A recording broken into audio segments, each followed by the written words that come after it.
signorinella pallida dolce di rimpettaia del quinto piano.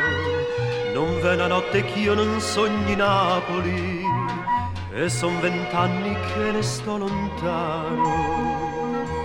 Al mio paese nevica il campanile della chiesa è bianco, tutta la legna è diventata cenere, io sempre freddo e sono triste e stanco. Amore mio, non ti ricordi che nel dirmi addio mi mettesti all'occhiello una pensée, poi mi dicesti con la voce tremula: non ti scordar di me.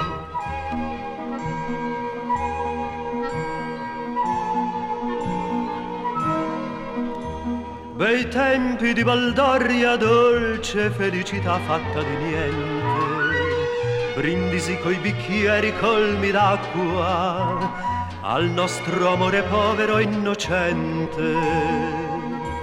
Negli occhi tuoi passavano una speranza, un sogno, una carezza. Avevi un nome che non si dimentica, un nome lungo e breve, giovinezza. Il mio piccino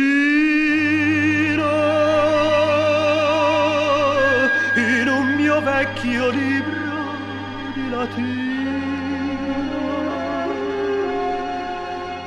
ha trovato, indovina, una pensée, perché negli occhi mi tremò una lacrima. Chissà, chissà perché.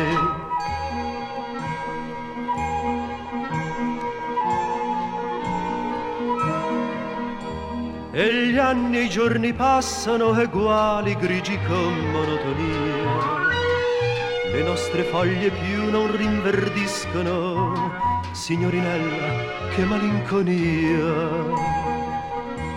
Tu innamorata e pallida più non ricami innanzi al tuo telaio.